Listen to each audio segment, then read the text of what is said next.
Good morning, Morning, JR. Phil. Phil, we slid in this morning, didn't we? We did. Golly. We did. We're here on the snow day, Yeah.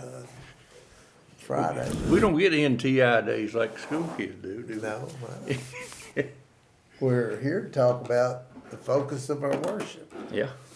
Jay, this is a good study, and the guy that wrote this, he talks about how today's culture craves entertainment.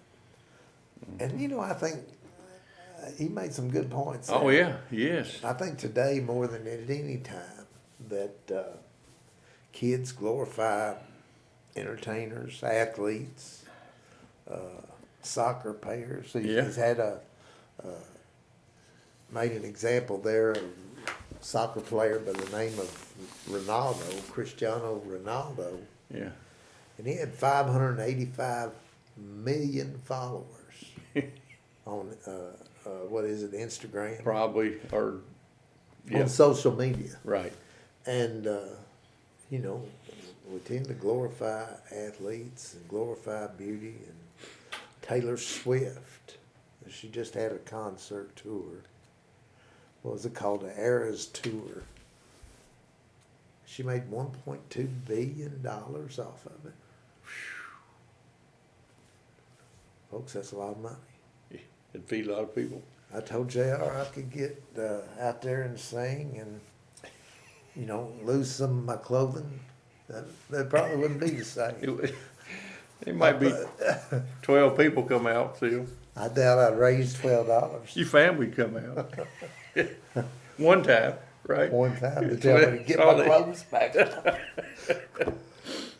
Oh, me. Be same with me. But it's true. We do have a distraction to those types of things. We're drawn to worship, but without a focus on the God that we reveal in Scripture, we worship the wrong things. Mm-hmm. And not all these things are inherently bad. I'm not saying go watch soccer games bad Right. or listen to Taylor Swift, but it's not the same. They don't deserve our worship. God does. Right. We're going to be looking in Isaiah 40 during the reign of King Uzziah, Jotham, Ahaz, and Hezekiah. All these kings were part of the southern kingdom of Judah. And Isaiah ministered and prophesied during this time. Isaiah was the son of Amos, who was a brother, according to Jewish tradition now. He was a brother to King Amaziah. So he's actually related to the king. What made him a cousin. He was married to a prophetess, Isaiah was. The Bible the book tells that in one. I forgot what it was. He tells us that, but who was she? I looked and looked, and I couldn't find her. You couldn't find her? But anyway, it talks about, in today's study, the importance of realizing the object of our worship. Where that lands in our lives, Yeah. we can really get sidetracked on some of these things. Some of these scriptures relate to the future Babylonian captivity. Right. And then some of them on Judah's prophet, or it prophesied about Judah's return from exile. And this is years before it happens. And some scholars say this is about Judah and the Syrian confrontation around 701 BC. Anyway, all this during Isaiah's own lifetime. Some of these writings are not about the future, they're about what's going on right now. He prophesied for 60 years, Phil. That's like preaching for 60 years. And he probably didn't see much movement in those people during that whole time, did he? And the scriptures start off with something that I think we do today, subconsciously or consciously. And that's that God doesn't know everything. Yeah. God doesn't know everything I do, Yeah. all my actions, but folks, he does. So let's look at the scriptures. Let's look at Isaiah 40:21-24. Isaiah writes, "Do you not know?" And he's talking the Judah area, probably more than Israel, but he prophesied to most countries. "Did you not know? Have you not heard? Has it not been declared to you from the beginning? Have you not considered the foundations of the earth? God is enthroned above the circle of the earth. Its inhabitants are like grasshoppers. He stretches out the heavens like thin cloth and spreads them out like a tent to live in. He reduces princes to nothing and makes the judges of the earth like a wasteland. They are barely planted, barely sown. Their stem hardly takes root in the ground. When he blows on them, and they wither, and a whirlwind carries them away like stubble." When he said the first part there, when he says, "Do you not know? Have you not heard? Has it not been declared to you?" He's talking about how great God is, but I think, Phil, he's also saying, you've been told this. You've been told. How many times have you been told? Yeah. And the main thing that they had done, He's Phil, getting after him. the main thing they had done was worship other gods, and we're going to see that in some of the preceding verses. But I thought about it coming down here. It's like us and our interaction with our kids and our grandkids. We have both told our kids, "Don't do this." Something in their life that they've done, and time again. And what happens? They have to try it. It's just like touching that stove, right? Yeah. You tell somebody, a kid, over and over, or a grandchild, doesn't matter, but inevitably it seems like they have to try it. And that's what he's saying to them. Haven't you been told this before? Don't you know? Haven't you heard what God told you not to do, what you could and couldn't do? Because he was telling them that before they went into the promised land in 1400 BC. This is now 700 BC. Told them not to intermarry with Don't Canaanites. And why did he do that? Because of the false god. Because of the false gods. They would take up the religions of those people they married. And it didn't work. They didn't listen. Haven't you heard? So that's what he says there. Now, the writer talks about the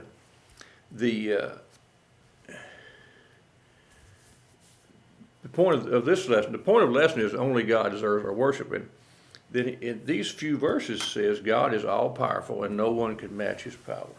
Therefore, he is the only one worthy of worship. Why should we worship an idol that we set on the counter or something carved out of wood? Or why should we worship that person singing on the stage or that guy kicking a soccer ball? It's fine, as you said, it's fine to watch them, fine to cheer for them, but you don't worship. They're not the subject of your worship. Yeah. God is. He's the only one. He's the only one that is worthy of that. He says, when he's asked those questions, he's telling them, you know of God's hand in creation. You know what God did as far as creation is concerned. He talks about the foundations of the earth. He says, I know you know it, but you haven't given the credence to it that it deserves. Yeah. You haven't thought in your mind, look how powerful God is. He did all this. You don't think about that. Therefore, you don't worship him because of that. He says, Israel reminds him that God is enthroned above the circle of the earth. We think of God as being in heaven. We don't have any clue or idea what heaven looks like. But we know it's different from where we live. But he says he's up there in the earth, in this circle above the earth. And when he looks down at us, we look like grasshoppers. If you've been to New York City or any other large city and been up in a tall building that's 60, 70, 80 stories, cars look like little matchbook cars. And that's what God looks at when that's what he sees when he sees us running around here on earth doing everything we do. And most of it's feeble, and most of it's not what we should, well, not most of it. Most of it seems like it's just scattered and doing odds and end things we shouldn't be doing maybe. But and he says that God says we appear weak, we appear powerless, and we appear insufficient. Even though there's there's billions of us running around here on earth. But God stretches out his hands from heaven and lays down a cloth for us to live on, which is what we know of as earth. He spreads them out like a tent, those claws out like a tent for us to live in it, and it prepares them for us to dwell in. But then what he talks about princesses and judges. Now, princess would be, the writer describes it as someone of great power and authority. I wrote a note there, or think they have great power and authority, because they don't really. But that's what he's talking about as princesses. He appoints them to nothingness. We know that during Isaiah's lifetime, you already alluded to the fact of how many kings there were during his 60 years of prophesying. Quite a few. Quite a few. Some of them were good, some of them were bad. Most of them were bad. From the time of King David, which was about 1400, I think, BC, somewhere along in there, all the way down to now, there's been tens and twenties of kings, especially in Israel. Now, Judea didn't have quite as many as Israel did. And he'd seen nations rise up beside him, come in and try to conquer him. And the kings would come and kings would go. They were powerless. He reduced them to nothing. And he makes judges of the earth a wasteland. Judges were the people that were established to rule over the people with order and rule, set the laws, in other words. And he brings those people down to a point of uselessness. The Bible talks about there about it makes them like a wasteland. God uses people, Christians, but he also uses pagans. And he has in history from time and time again. He'll raise up someone to come in and punish Israel for something or Judah for something, and then they're gone. When the Babylonians carried the people off into captivity, that was a great nation. And most people believed that was probably the way it was going to be from then on. Mm-hmm. And it wasn't very many years till the Assyrians had destroyed the Babylonians. He talks about the judges and princes being, they're barely planted, barely start sowing, barely get sown, barely get into their position of power until they start to wither. And when you think about that in a scheme of eternity, what's 4 years? What's 10 years? What's 30 years in the scheme of eternity? It's nothing. Yeah. It's just a spark is all it is. He said their stem hardly starts growing. They just get started in doing what they feel like that they most of the time it's what they want to do for themselves, how they want to improve their lot. He said then God blows on them and they wither like a whirlwind. They're carried away like stubble. We've seen that. What was the last guy that hung himself in prison not too long ago? Epstein. Yeah, we see that he built himself up. I'm sure he thought he was invincible. Yeah.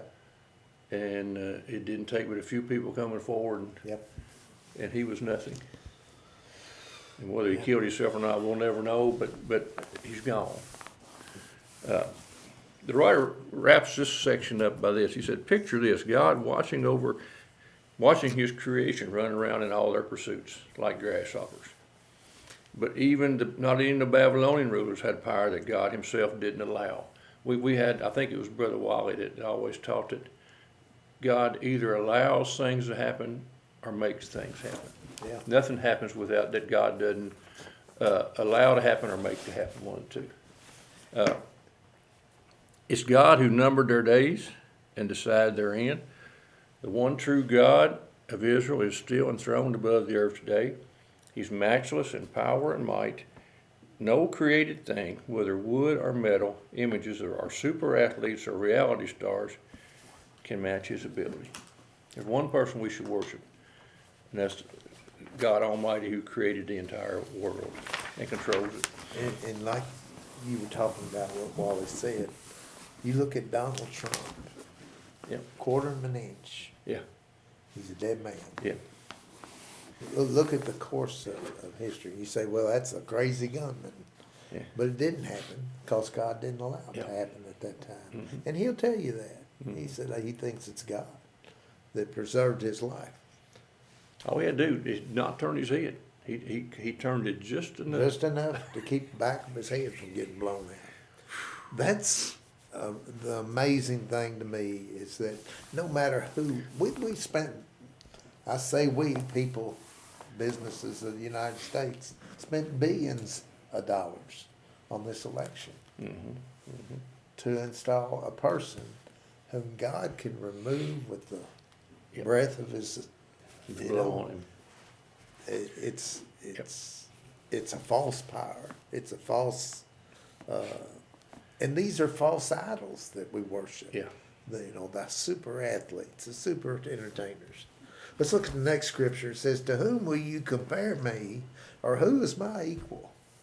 Starts out with this: ask the Holy One. Look up and see who created these.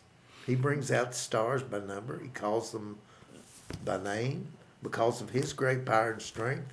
Not one of them is missing.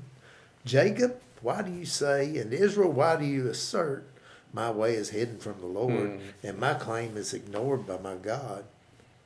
Do you not know, have you not heard, the Lord is the everlasting God, the creator of the whole earth. He never becomes faint or weary. There's no limit to his understanding. God's creator of us all. Yes. In this passage here, he starts out talking about, who's my equal? This is God talking to the people through the prophet Isaiah. Who are you going to compare me to? Who's my equal? This is a people that have seen him part the Red Sea. Yeah. They've won victory after victory after victory, being the underdog. And yet God's hand was with them. God brought them through 40 years in the desert. You know, how many people could have survived that without God? None. Feeding them every day. None. Providing water for them. So the rhetorical question expects the response, well, there's nobody. But yet our lives don't reflect that. Yeah. Sometimes we get caught up in worshiping different ones, politicians, entertainers, athletes. He goes into this, it says, ask the Holy One. We know that we're talking about God. Holy, it just describes God's separateness from us. Said, look up and see, look to the heavens. Nations of that time and culture practice astral worship. Yeah. Where they're looking to the sky, the stars to guide them, the moon to guide them. And they viewed, some of them did, the stars as gods. And they would worship and make their lives revolve around the stars. And sometimes people in Israel yielded to this. So how does that make God feel? He asks the question, who created these? And that's the thing that we often lose sight of. You think Ronaldo's this great athlete. And he might be the greatest fella, you know. But who created him? It's God. He's the one worthy of our worship. And only God deserves our worship. So any of them, all these were brought in to existence by God. Says he brings out the stars by number. And guess what? None of them's missing. Yeah. That his hand doesn't cause it to be. He knows the details. We look at our own lives. He knows the details. He gets into it here. He says, why do you say in Israel, he's talking about Jacob and Israel. That's two names for the same person. And he's talking about the people, the Jews. So he says, why do you search? My way's hidden from the Lord. It's the thing we talked about before the study. We think we can hide from God. We think he doesn't know exactly what we're doing. Not only that, but exactly what we're thinking. Yeah. Prior to our actions. Mm-hmm. God created us. He knows it. It is comical for us to believe that way, or to work our lives in a way that we think, well, God won't know if I do this. It's an incredible thing, but yet from time to time, all of us do it. Why do we do that? Why do we assert that he's not omniscient, omnipotent, and Lord over all creation? He's a caring God. It says, and he talks about my claim is ignored by my God. God cares about us. Yeah. He hears every prayer that we offer up. And yet the people of Jerusalem kept living like they wanted to live, and kept ignoring God, and they expected him to act in whatever way they would request. So they say from that, he didn't care. Yeah. Of course, we know it's not true. And he calls attention, says, do you not know? Have you not heard? He's referring back to all the things that have happened in the country's history, all the prophets that have come up to this point. All these things have been brought to light for them to run their life by, and they're ignoring. They'd been hearing those stories for 1,000 years. But you know 800 years. what? When they go home, their Canaanite wives would say, oh, you don't believe that. Yeah, yeah. Molly. Yeah. Which is the exact same thing that he told them would happen. So just as God's not limited by time, he's not limited by space, he's the creator of the whole earth. He's the everlasting God, the creator of the whole earth. And it says something else here that I think it's so important as we walk through life. And sometimes we think, well, God's not listening to me, or God doesn't care about that. God has too many bigger things He's to worry got about than bigger fish to than me. fry, doesn't he? Yeah. He says right here in God's words, he never becomes faint or weary. There's no limit to his understanding. Sometimes we get in a bad rut and we think, well, God can't forgive me now. There's no sense in going back. I've failed. I knew Christ when I was a child, and I failed. There's no point in me going back. You're talking about a God that created you, a God that does not grow weary and tired like we do. Imagine being an athlete running cross country, and you never got tired, never got weary. Yeah. Woo. Yeah. Would you have to be the fastest? Yeah. You You'd be wouldn't, like- because you would never get tired. So you would keep your speed throughout.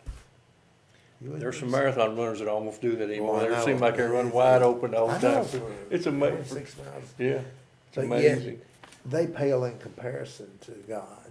Oh, yes, yes. You Of know, course.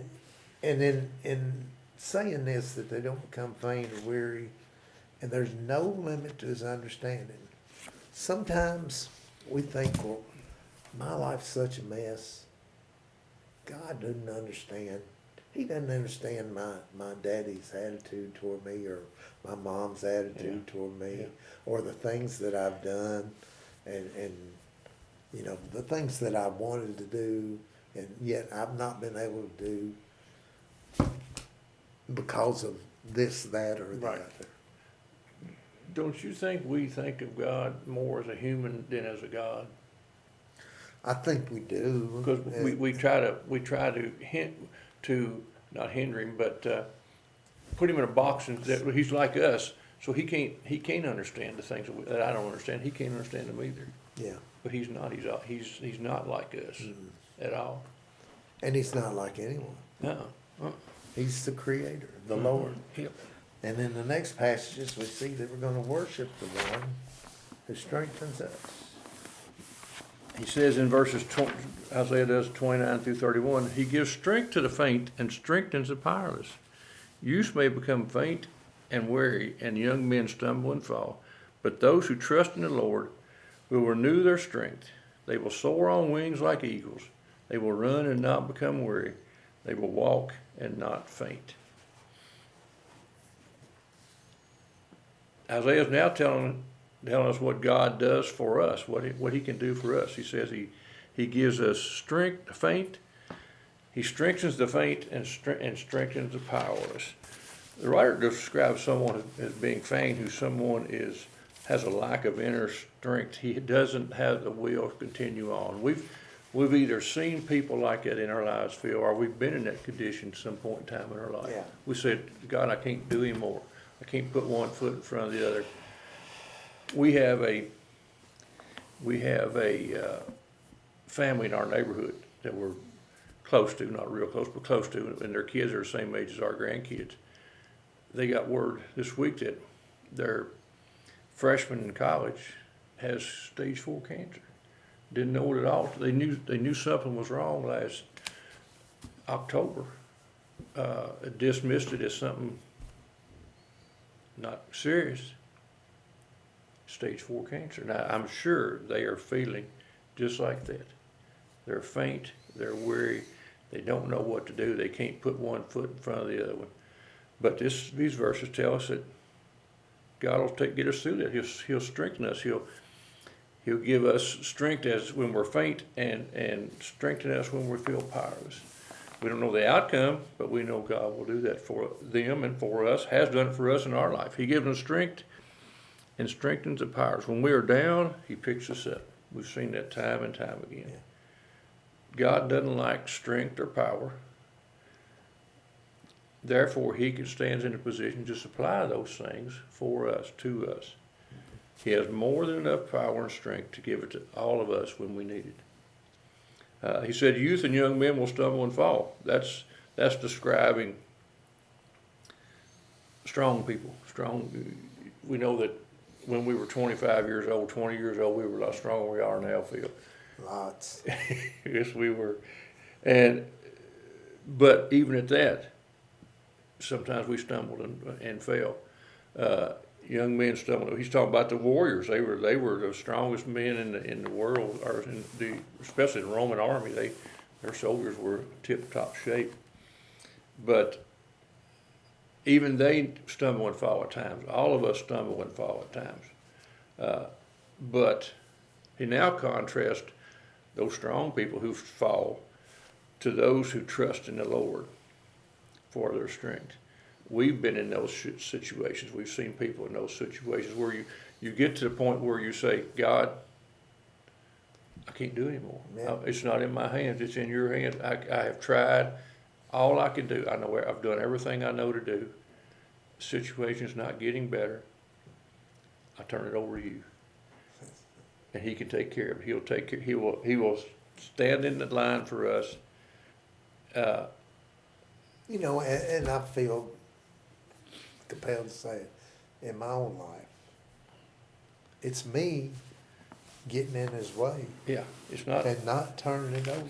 He brings about these circumstances so I realize where I'm at and what my capabilities are, and that I need to rely on him. Yeah. Yep. He says that He will renew their strength. To renew one's strength means to substitute the Lord's strength for our own. And then keep putting strength, giving us new strength as we need it through our life. Then he says they will soar on wings like eagles. And it's odd, Phil, you were just talking about it. You saw an eagle in your neighborhood in the last day or two. Yeah, they're a different bird. They're a different bird. They're huge. Yeah. And you would think they were slow, but they are so fast. Yeah. They soar so high, and they can hit the ground in just an instant. Yeah. They're amazing birds. And the writer talks about them that those who put their trust in God can fly high above whatever difficulties they see. And that's what they're doing. They're up soaring and just soaring above, and then next thing you know, they're pouncing on something. But they're up above all the problems. They soar. We will soar. We will run, and we will walk and not become weary or faint. When we trust in God and not other things, we trust in God and not celebrities or athletes or political parties or you name it, we will not grow weary or faint. The writer kind of describes it, puts it all in context like this. He said that God had everything the Israelites needed. It was in his power alone to set them free and care for them. God had done it through their entire history. It was all about placing their dependence on God. Even when they chose to stray away from him, we know that he punished them, but how patient was he with the Israelites? I mean, time and time again, he would send someone like Isaiah, someone like Amos, all those Hezekiah, all those different folks to witness to them and tell them what they were doing wrong, but yet they continued to go on the path in the wrong directions. He still calls, reveals, forgives, and sends. He has proven again and again that he is God alone. He will not and has not and will not change. We can find everything we need in God because he will notice, because he alone has the power to provide everything we need. He meets us where we are with his power, his grace, and his strength. Meets us where we are. It's amazing that the God that created heavens and earth would care about us so much, Yeah. love us so much, to meet us where we are. Yeah. Donald Trump's not going to come meet us. No. You know, Ronaldo, he's not going to come meet us where we're at. Neither is Taylor Swift. Those things we take for granted, I think, sometimes. And then in our own power and our own thinking, we think, well, he doesn't know what I'm doing, or he doesn't care what I'm doing. But he does. He does. And he deserves our worship. And only he deserves our worship. And when it talks about him being the same, he's the same God that forgave David when he had his fling with Bathsheba. Yeah. He's the same one that forgave Joseph's brothers, probably when they threw him in the pit. The same God that was with Joseph through all those years in captivity is right here with us today. He hasn't changed any. What attributes of God draw you into worshiping most? The powerful one does me because you shouldn't worship somebody because you're afraid of them, but you should be concerned when you don't do what God wants you to do because of what he can do. So but it's also that love to begin with. You have to have that love to begin with to know how powerful he is. I think a lot of people go through life and they think, well, they haven't walked in my shoes. Mm-hmm. They don't understand me. Mm-hmm. God understands all of us. Mm-hmm. He knows where we've been, where we're going, Yep. before we breathe a breath. Mm-hmm. Isn't that amazing? Yeah. That's the omniscience of God. Those things that occur to you, how he is over your life and cares about you, you ought to write them down. Try to keep a, I don't want to say a running total, but it will amaze you. Yeah. The different things that come to your mind that are the workings of God and him alone. And we ought to have a prayer that we say that honors who he is. Not just who he is to us, but who he is in the world. And how he strengthens us in our time of need. We need to write that stuff down.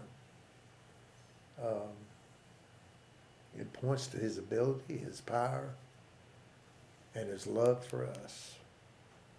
And then we need to share that with other people. There are people who just don't know God. And people who are at a point in their life when they don't know where to turn. Yeah. Just like the neighbor in our, I'm sure I know they are church members, but remind them, God will be with them. Yeah. No matter how bad it gets, God will be there. Yeah. And you'll get some hard comebacks. Mm-hmm. But yet, God knows. He understands where they are. We glorify athletes. We worship beauty. We tend to relate popularity to power. Weekends in America are consumed with tailgating, entertainment, college sports, attending entertainment venues, songs, concerts, and they're not bad things in themselves. But as believers, we need to ask the question, who is truly deserving of our worship? It's the one that's over us, the one that's over our lives, the Lord. It's a good study. Yes. Isaiah points to a lot of things. And he preached 60 years, Phil. That's a long time. It is. That's a long time. It is. We're just trying to live 60. Yes, that's right. Thanks for joining us. Hope you can be back with us next week.